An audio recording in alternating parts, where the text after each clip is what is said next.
कि मुसलमानों को गाली दो, इस्लाम को बदनाम करो, मुसलमानों के खिलाफ क्या भी बोलो, बाद में माफ़ी मांगता हूँ, मैं अपॉलॉजी देता हूँ। ये एक फैशन हो गया है। और खामोश सब जने क्या बोलते हैं, अरे माफ़ी मांगे नहीं छोड़ो बोलकर। जो वोटर्स की तौहीन करे उसे असेंबली में जगह क्यों? जो वोटर्स की तौहीन करे उसे असेंबली में जगह क्यों? मुस्लिम दुश्मन कांग्रेस एमएलए को धिक्कारा। मुस्लिम दुश्मन कांग्रेस एमएलए को धिक्कारा। National Democratic Party of India पूरे कर्नाटका स्टेट में रिसेंटली कांग्रेस एमएलए श्रीरंगपट्टना के रमेश बंडीगौड़ा ने जिस तरह का अनकॉन्स्टिट्यूशनल स्टेटमेंट, डेरोगेटरी स्टेटमेंट दिया है, उसके खिलाफ social democratic Party of India protest कर रही है और ये डिमांड कर रही है कि कांग्रेस की गवर्नमेंट जब से कर्नाटका में आई है, गारंटी स्कीम्स तो बहुत दी हैं लोगों ने। अब नया गारंटी कांग्रेस के जो एमएलए हैं उन्होंने दी है कि अगर कोई मुसलमान का रहता, अगर एग्रीकल्चरिस्ट फार्मर है, अगर कोई एप्लीकेशन देता है, तो अगर मुस्लिम को अगर लैंड अलॉट हुई अगर गवर्नमेंट की, तो ऐसे ऑफिशियल्स को चौराहे पे लेकर मैं हैंग करता हूं बोलकर एक गारंटी स्कीम कांग्रेस के एमएलए ने मंडिया के श्रीरंगपट्टनम में जारी की है।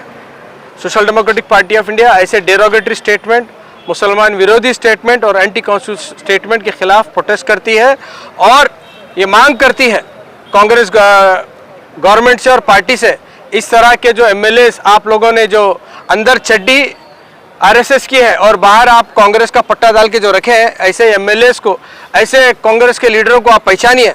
रिसेंटली खुद राहुल गांधी जी ने अपने इंटरनल मीटिंग्स में कहा है, हमारे पास बहुत सारे ऐसे बीजेपी आइडियोलॉजी और आरएसएस के आइडियोलॉजी के लोग हमारे पास भर्ती हुए हैं, ऐसे लोगों को हमें चुनकर बाहर निकालने के बाद ही कांग्रेस हमारी मजबूत होती है बोलकर खुद राहुल गांधी ने एक्सेप्ट किया है कि उनके पास ऐसे चड्डीधारी लोग हैं बोलकर। ये स्टेटमेंट रमेश बंडीगौड़ा ने देकर ये साबित किया है कि वो किस आइडियोलॉजी के हैं। तो अब इसमें दूसरा बात ही नहीं है, इनको फर्स्ट इमीडिएटली कांग्रेस पार्टी से भी इनको रिजाइन कराना चाहिए और यूटी खादर से हम डिमांड करते हैं कि इस तरह का जो एमएलए है अनकॉन्स्टिट्यूशनल जो स्टेटमेंट देता है कि मुसलमानों को अगर वो अगर लैंड अलॉट हुए तो ऐसे ऑफिशियल्स को मैं हैंग करूंगा, तो ऐसे एमएलए को आप रेजिग्नेशन देना चाहिए, बर्खास्त कराना चाहिए। और मंडिया एसपी से हम डिमांड करते हैं कि आप सो मोटे केस लेकर जिस ऑफिशियल्स के ऊपर ये जानलेवा धमकी दिए ऐसे एमएलए के ऊपर आप एफआईआर भी करना है और एक नमूना बनाना है। अब एक चलन हो गया है कि मुसलमानों को गाली दो, इस्लाम को बदनाम करो, मुसलमानों के खिलाफ क्या भी बोलो, बाद में माफ़ी मांगता हूँ, मैं अपॉलॉजी देता हूँ। ये एक फैशन हो गया है। और खामोश सब जने क्या बोलते हैं, अरे माफ़ी मांगे नहीं छोड़ो बोलकर। कल उन्होंने माफ़ी मांगी, एसडी पे ही पूरे स्टेट भर में जब प्रोटेस्ट करना शुरू करे तो कल वो आकर माफ़ी मांगे हैं। और माफ़ी भी किस तरह से मांग रहे, नहीं वो हमारी आड़ी भाषा है उसमें मैं बोले आऊँगा। अरे तुम्हारी आड़ी भाषा में मुसलमानों को गाली देना तुम्हारी आड़ी भाषा है, ये क्या तुम्हारी लैंग्वेज है, लोकल लैंग्वेज? तो हम कंडेम करते हैं। और इस तरह के जो आरएसएस के लोग इम्प्लांट हुए हैं कांग्रेस में, जो सेक्युलर पार्टी जो बोल रही है, खुद राहुल गांधी बोल रहे हैं कि इस तरह के लोगों को साफ करना चाहिए हमारी पार्टी से। तो हम डिमांड करते हैं कांग्रेस से भी और कांग्रेस गवर्नमेंट से भी कि इस तरह के एमएलए को बर्खास्त करें। अगर नहीं करेंगे, खाली ये सॉरी बोलकर ये हम खामोश रहेंगे बोल के बोले तो हम नहीं छोड़ेंगे। आने वाले दिनों में उस एमएलए का घर का घेराव भी करेंगे और इस तरह की जो भी स्टेटमेंट देते हैं उनके खिलाफ हम सख्त कार्रवाई करेंगे। ये provocative statement, cheap and derogatory जिस तरीके से आते हैं, तो इसके खिलाफ कोई लॉ बनना चाहिए क्या नहीं? क्या कुछ ऐसे ऑलरेडी लॉ है? देखो कानून में हर तरह के ये तो लॉ है, क्राइम के ऊपर लॉ है, बनना चाहिए ना? नहीं, स्पेशली इस तरीके की जो बातें बनाना तो चाहिए, लेकिन और वो कानून तो बनाने के लिए अभी बहुत लंबा है। फैशन बन गया है, सही है, स्पेशली जो मुस्लिम के खिलाफ एक फैशन बन गया है, तो इस फैशन के खिलाफ कोई नया अमेंडमेंट या कोई ऐसा आना चाहिए। उसकी भी हम डिमांड करते हैं। इस तरह के जो कानून जो आए दिन मुसलमानों को लेकर, इस्लाम को लेकर, प्रॉफिट मोहम्मद सल्लल्लाहु अलैहि वसल्लम को लेकर जिस तरह से डेरोगेटरी स्टेटमेंट होते हैं, या सिर्फ मुस्लिम ही नहीं, कोई भी रिलीजियस हेड के खिलाफ या कोई भी रिलीजियस के खिलाफ इस तरह का अगर स्टेटमेंट पर्टिकुलर उसके ऊपर आईपीसी उसके ऊपर धाराएं होना चाहिए। लेकिन उसके अलावा भी बहुत सारे ऐसे कानूनी हमारे पास प्रोविजंस है, लेकिन गवर्नमेंट पुलिस डिपार्टमेंट नहीं लेती है, तब तक नहीं लेती जब तक उनको गवर्नमेंट की तरफ से गो हेड नहीं जाता।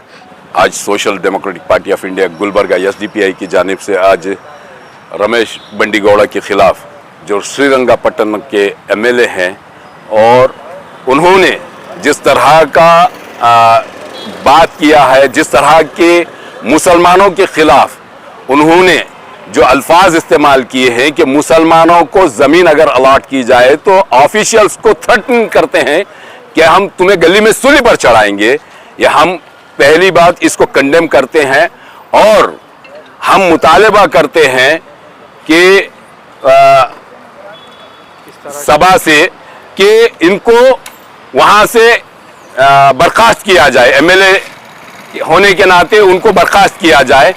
आज जो माहौल हम देख रहे हैं कि कांग्रेस की सरकार जो हमें 92% वोट लेकर के अपनी बात हमारे सामने इलेक्शन से पहले ये की थी कि हम मुल्क के अंदर अमन व अमान को, रियासत के अंदर अमन व अमान को कायम करेंगे, लोगों को सिक्योरिटी देंगे और पीसफुल मेंटेन करेंगे और स्पेशली मुस्लिम कम्युनिटी को जो है हम पूरी तरह से अपलिफ्टमेंट और उनकी गुड गवर्नेंस की तरफ हम फोकस करेंगे।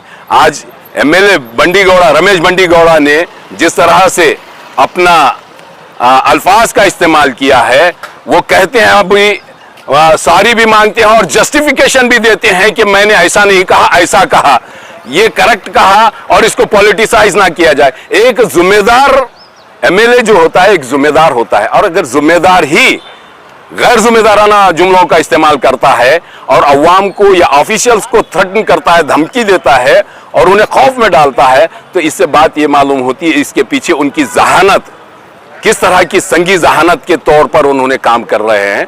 तो हमारा मुतालबा है कि उनको जो है ना लोग MLA से उनको बर्खास्त किया जाए और वो माफ़ी जिस तरह से मांगे हैं वो माफ़ी नहीं है बल्कि वो जस्टिफिकेशन है। अगर माफ़ी ही मांगना था तो वो ऑफिशियल्स के सामने और अवाम के सामने प्योरली जस्टिफिकेशन के बगैर माफ़ी मांगना चाहिए। ये हमारा मुतालबा है।